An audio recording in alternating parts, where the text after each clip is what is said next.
Assalamualaikum warahmatullahi wabarakatuh. Perkenalkan nama saya Zeka Bailarkan. Saya dari Informatika Angkatan 24, kelas F dengan ujung NPM 152.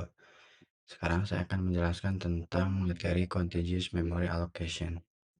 Jadi, yang pertama diketahui partisinya ada ini, kemudian prosesnya juga ada ini, sama 6. Lanjut ke algoritma yang pertama yaitu first fit. Jadi first fit ini mengecek partisi secara berurutan dari A sampai F. Jadi cara bekerja algoritma ini mengecek dari awal. Misalkan partisi A 100 KB.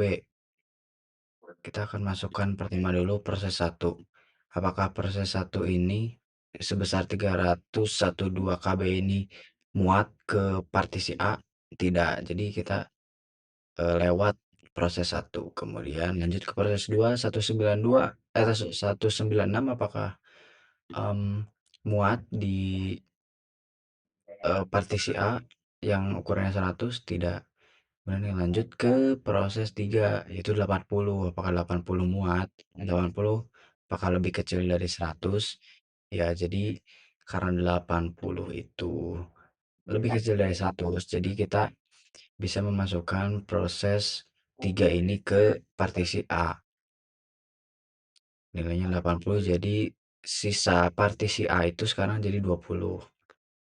Kemudian yang kedua, ada partisi B yang besaran memorinya itu 500 KB.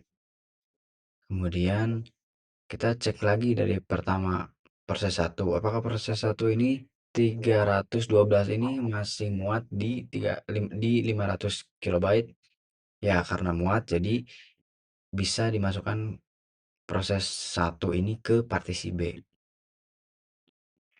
500 dikurangi 312, sisa 188. Kemudian selanjutnya partisi C lanjut ke proses 2 karena proses 1 sudah teralokasikan, sudah di sudah dialokasikan, jadi sudah beres. Kemudian proses yang kedua 196 apakah kurang dari 200? Ya, karena kurang dari 200 jadi dia bisa menempati partisi C.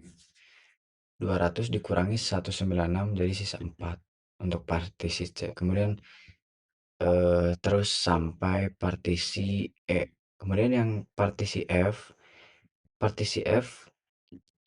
dia mencari partisi 5, proses 5 itu dia mencari ruang untuk dia tempati karena dia ukurannya itu 550 kilobyte dan partisinya itu sudah tidak ada lagi yang tersisa yang lebih dari 550 itu, dan memang tidak tersisa sisa yang 400 karena 400 ini masih kurang dari 550 KB, jadi dia tidak bisa di ditempatkan di partisi F. Kemudian lanjut best fit. Algoritma best fit ini jadi memilih partisi terkecil yang dapat menampung proses. Jadi kita akan mencari partisi mana yang terkecil dari semua partisi yang bisa menampung prosesnya. Misalkan proses A 100, partisi 100, proses 1 312. Kita akan mencari 312 ini yang bisa ditempati yang paling kecil yang mana. Misalkan ini ada 400. 400 itu kan ada di partisi F. Berarti kita bisa memasukkan proses P1 itu di F. Sisanya 88.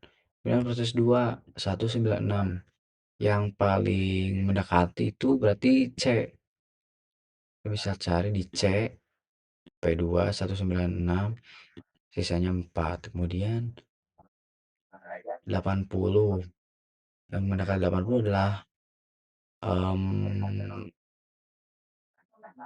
Oh iya, yang mendekati 80 itu ada di F, karena di F itu hasil dari proses satu yang tersisa.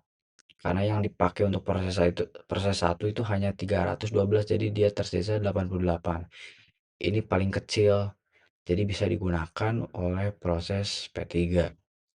80, jadi sisa 8 untuk partisi F. Kemudian proses 4, 486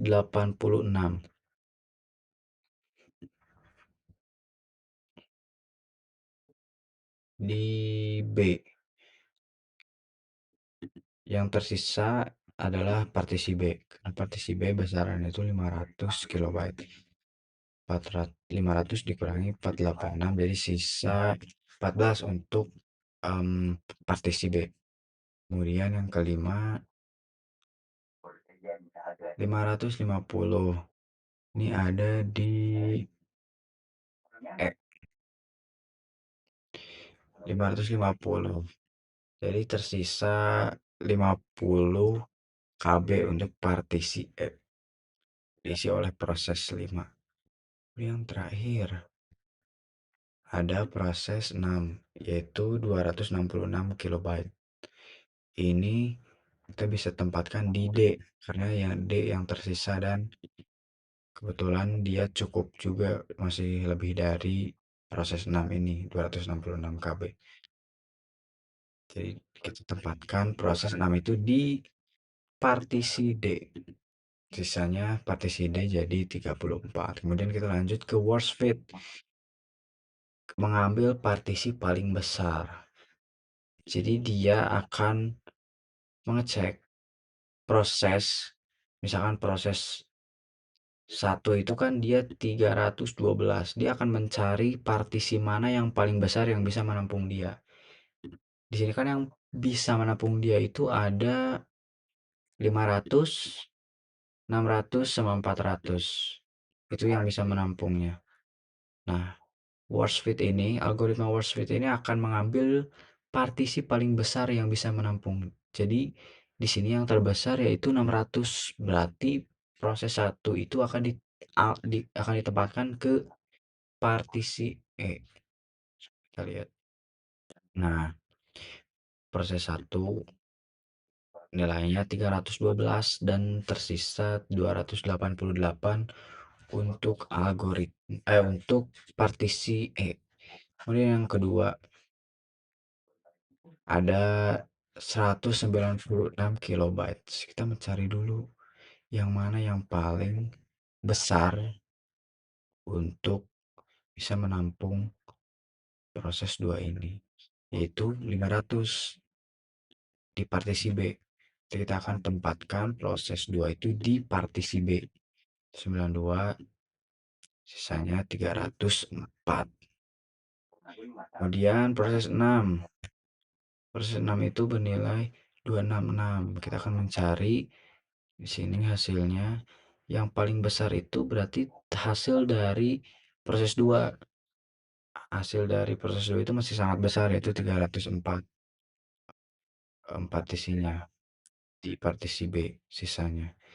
Jadi kita bisa tempatkan proses 6 itu di sini dan seterusnya.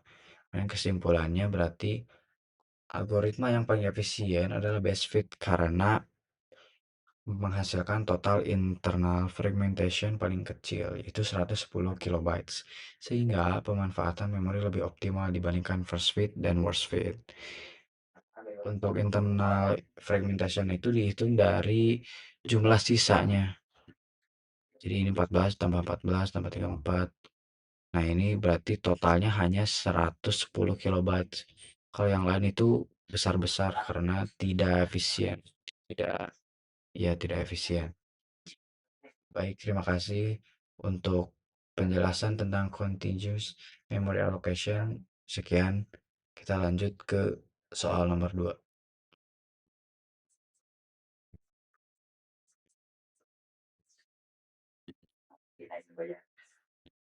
Baik, masih dengan saya Zakabael Arkan dengan ujung NPM 152 dari kelas F.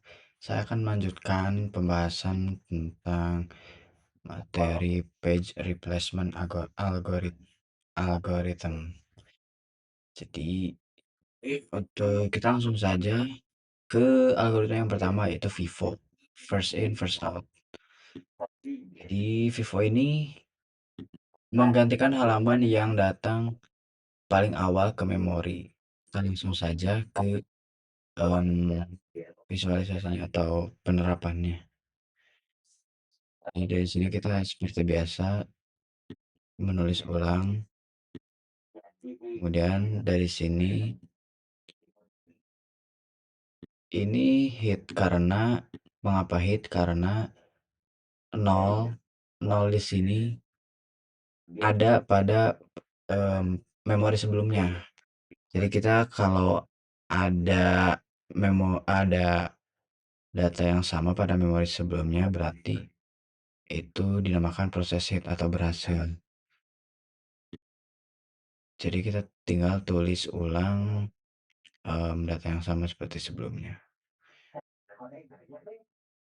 Kemudian yang kedua ini tiga ini page fault karena tiga ini tidak ada pada proses sebelumnya. Jadi kita akan mengganti halaman yang datang paling awal ke memori, yaitu kita bisa lihat di sini yang paling banyak, yang paling awal yaitu 7 karena dia paling awal. Jadi kita ganti angka 7 di sini dengan angka 3. Untuk frame yang lain, frame 2 sampai 4 itu tetap. Kemudian yang selanjutnya 0, 0 ini hit karena ada pada proses sebelumnya, pada page sebelumnya. Kemudian page selanjutnya 4. 4 ini page fault karena 4 tidak ada pada proses sebelumnya. Jadi kita harus mencari data yang mencari angka yang paling banyak, paling awal datang ke memori, yaitu yang 0. Karena kalau yang 3 kan baru sampai sini dia. Yang satu dia masih lebih lebih lama 0 daripada satu lah. Ini yang kedua juga apalagi dia masih lebih lama satu daripada dua.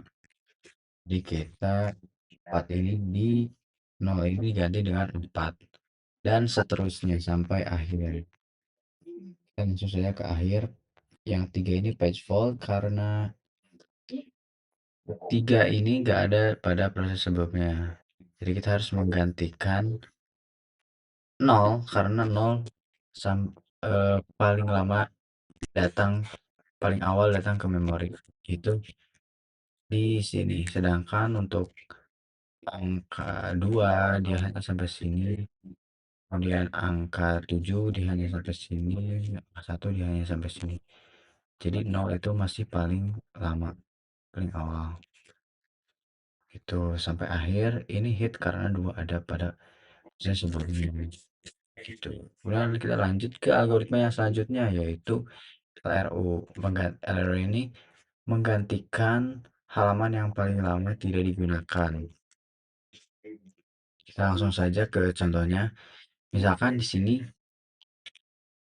ini hit karena sama saja seperti sebelumnya, hit itu karena ada angka pada proses sebelumnya. Jadi ketika hit kita hanya perlu menuliskan ulang angka-angka sebelumnya pada page sebelumnya maksudnya. Kemudian page fault di sini 3, page 3. Kita melihat halaman mana yang paling lama tidak digunakan, yaitu kalau di sini pada page 3 ini yaitu 7. Karena 7 masih paling lama tuh. Tidak digunakannya sudah beberapa kotak sebelumnya ini. 1, 2, 1, 2, 3, 4. Kalau untuk yang lain dia masih masih masih di bawah 4 maksudnya. 1, 2, 3, 1, 2, 1. Jadi kita akan mereplace angka 7 ini dengan 3. Dan selanjutnya hit. Kalau hit sama seperti yang seperti saya jelaskan sebelumnya. Kita langsung saja ke bagian akhir-akhir ini. 7, kita lihat mana halaman yang paling lama tidak digunakan. Halaman yang paling lama tidak digunakan yaitu 3, karena 3 terakhir kali kita gunakan di sini. Untuk 0 di sini, 1 di sini, 2 di sini. Jadi masih paling panjang itu, paling lama ada di 3. Dan lanjut ke page fault. Nih, sama seperti sebelumnya 3, kita mereplace angka 2 karena angka 2 itu paling lama tidak digunakan.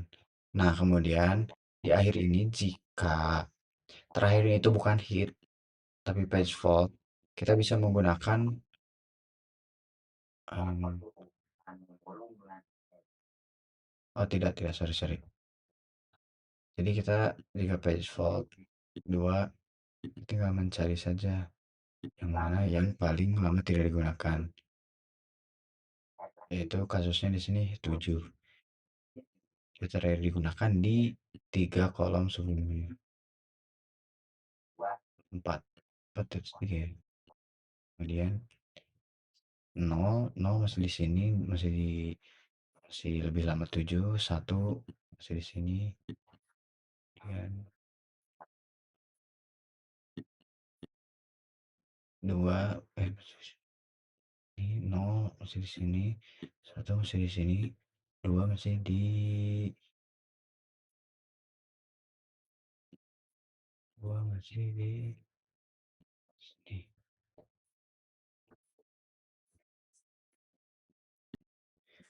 Baik, selanjutnya ke algoritma OPT. Yaitu OPT ini menggantikan halaman yang tidak akan digunakan lagi paling lama di masa depan. Jadi misalkan contohnya ini, PF. Kenapa kenapa di sini PF? Karena angka 7 ini tidak akan digunakan lagi sampai sini. Yang paling panjang, sedangkan angka 0 di 2 kolom setelahnya masih akan digunakan, masih dekat. Dan 1 masih di sini, 2 di sini. Jadi yang paling lama tidak akan digunakan di masa depan yaitu 7. Dan di sini hit sama saja dengan sebelumnya. Kita hanya perlu menuliskan lagi pada page-page frame sebelumnya. Selanjutnya ada 4. Di sini 4 dari ke 4 frame ini yang tidak akan digunakan lagi paling lama yaitu angka yang 3 di sini. Yang sorry di sini. 1 itu tidak akan digunakan sampai sini. Sedangkan yang 0 sampai sini doang, yang 3 sampai sini doang, 2 sampai sini doang. Yang paling tidak akan digunakan di masa depan yaitu yang 1. Jadi kita replace 4, 1 ini dengan 4. Begitupun dengan sebelumnya. Nah, jika kasusnya seperti ini, pada page terakhir itu bukan hit tapi page fault, kita dapat menggunakan algoritma-algoritma sebelumnya, misalkan LRU atau FIFO. Untuk kasus ini saya menggunakan LRU. Jadi 2, 7. 7 ini tidak akan digunakan sudah lama tidak digunakan di sini. Sedangkan 1 di sini, 0 di sini, 3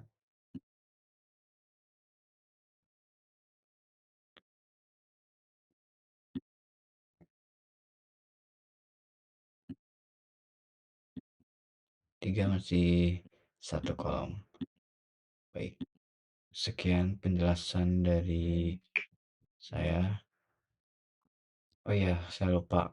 Kesimpulannya, algoritma yang paling efisien berdasarkan hit ratio dan jumlah page fault adalah optimal karena memiliki jumlah page fault paling sedikit yaitu 9 dan hit ratio tertinggi yaitu 13 banding 22. Itu 0,5 5909 dibandingkan Vivo dan LRU. Baik, terima kasih. Sekian penjelasan dari saya tentang continuous memory allocation dan page replacement algorithms. Terima kasih. Sampai jumpa.